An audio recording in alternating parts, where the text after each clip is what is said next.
Think of all the times in your life when fear prevented you from accomplishing your aims. Imagine how your life would be now if you were able to move through those fears productively.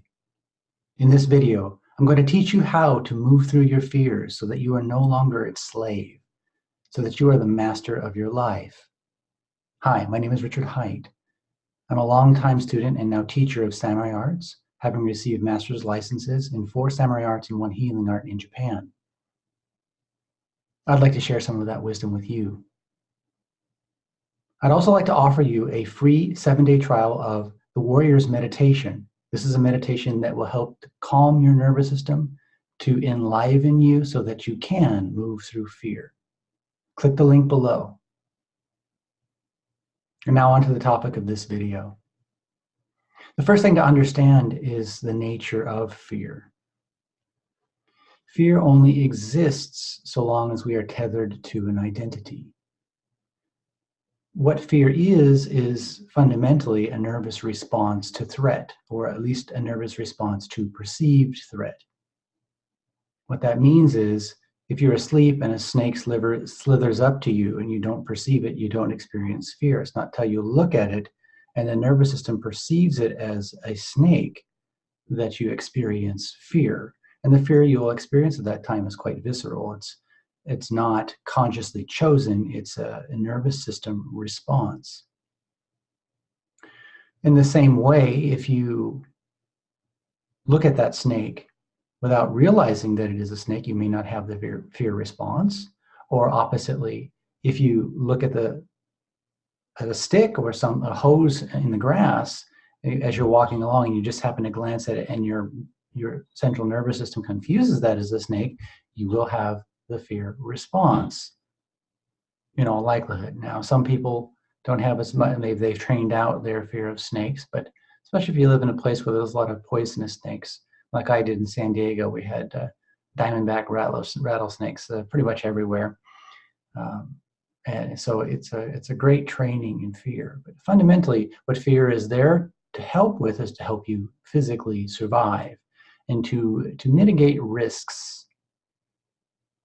One of the things that is important to understand about fear is that if you're taking a risk, you're going to likely experience fear because with any risk, there's danger. And if you're not experiencing fear, then at least in your own interpretation, you're not seeing it as a sufficient challenge.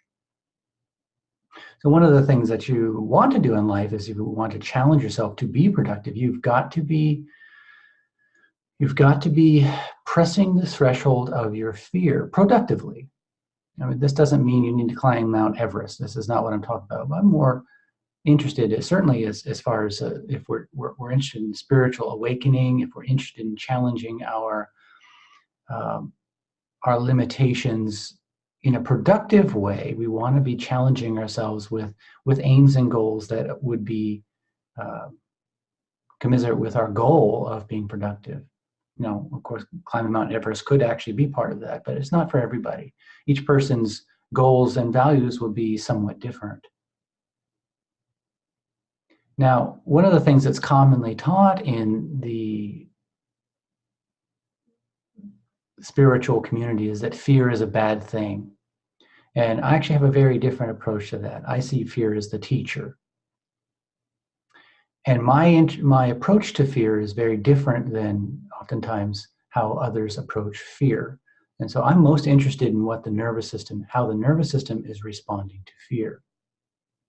Oftentimes, as a result of the way we've been brought up in society and a lack of awareness of our own unconscious, of the unconscious as well as the nervous system, our nervous system is overreacting to stimuli. Now, absent a better strategy, that's all we've got is that severe nervous system reaction. But once we've gone far enough down the awakening path, a lot of the strategies that we used to use to move forward in life, negative emotions and other types of manipulative strategies, start to go out the window. We start to step away from them. We find a completely different way of being that isn't aggressive, nor is it defensive. It's sort of very neutral and clear.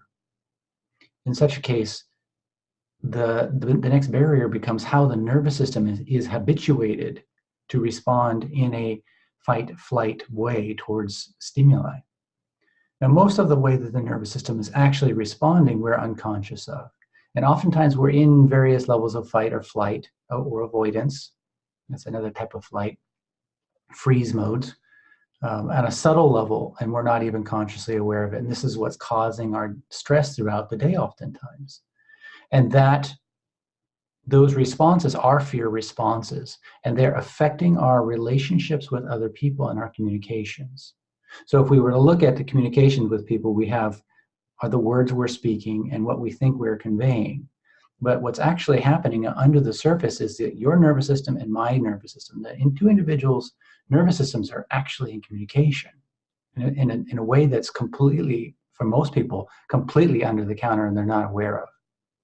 And the communication or the conversation that's going on between the nervous systems may be entirely different than what we think is happening. And so we're creating a kind of chemistry. We're involved in a kind of communication that is totally subconscious. Part of the awakening process is to start to notice ever more that subconscious communication and how fear is conducting a lot of that communication. And so if we want to have better relationships, if we want to have a better, a more unified, connective experience with life, that unconscious fear needs to be seen and little by little softened. And so, for example, when I'm standing in front of my teacher and he's got his sword and he's pressuring me, it's not to say that there is no fear.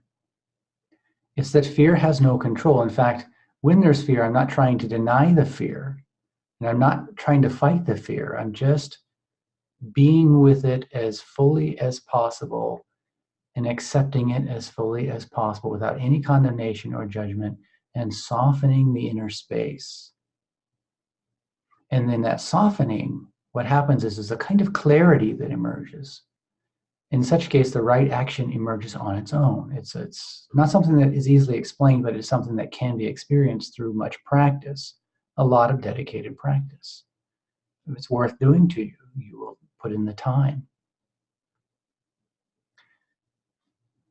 The key point here is the softening of the nervous system, the softening of the reactions, being aware of the reactions without judging the fear. You probably wouldn't be alive right now if it weren't for fear. Fear is, what keeps you from getting bit by that snake, or stepping off the road when the car is about to hit you, or any number of other things. So fear has certainly served you well, and to the degree that you're unconscious, it will continue to be a very important energy in your life. The more consciously aware you are, the less fear is a necessary component for you to continue to live. So we don't want to throw out fear. We want to become aware of what we're experiencing and how our nervous system is responding, and then little by little soften the responses to the degree that fear is no longer serving us. The same strategy is true with everything in your life.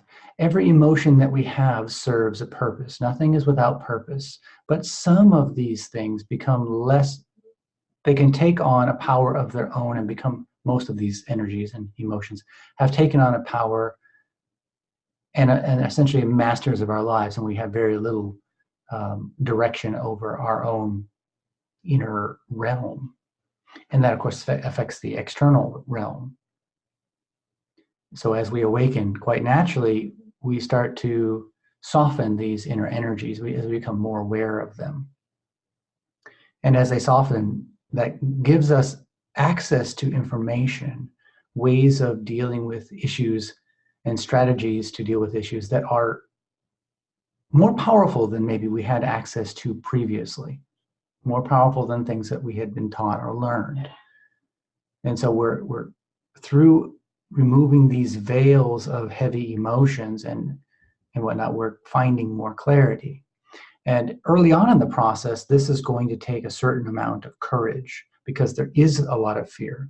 And to move through fear takes courage. At some point, as the fear diminishes ever more, it's no longer a fear-courage relationship as it was before, but there's a clarity.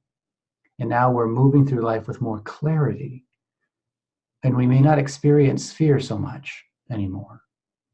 And clarity then becomes the guide. So it's essential that we experience fear so long as fear is essential to our lives. And as we awaken ever more, that fear will diminish and clarity will become the master of our lives, or the clarity will become the guide. Ever more, courage being a transition zone. Now, I think regardless, there in your life, so long as you have a physical body, there may be still some fear going on from time to time. Different stimuli these are all opportunities to learn more about the inner realm and to realize where you've been relying on subconscious or unconscious responses and strategies to deal with your life. Now, if there's a viper in front of you right now, maybe fear is your best response. Back away. But at some point, the many gurus, talk about spending time in the forest and, in meditation, the cobra comes across their path or maybe even curls up in their lap and that kind of thing. That sort of thing does happen.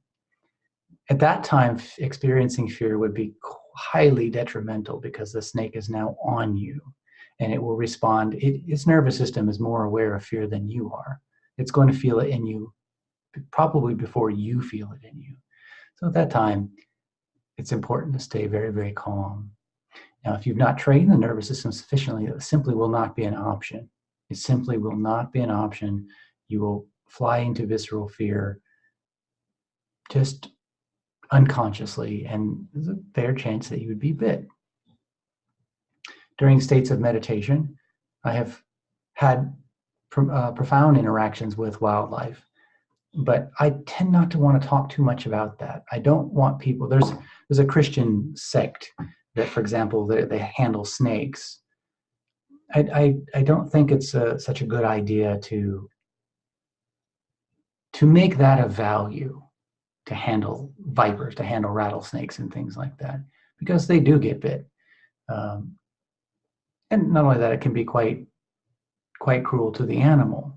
But if you're in the forest meditating and a viper or a snake or something else comes, it's quite beneficial to be so aware of the nervous system that you're able to maintain that level of calmness and that it doesn't automatically fire. But this is also true in relationships. In fact, for the vast majority of what we're really talking about with fear is our working relationships. Can we ask for a raise?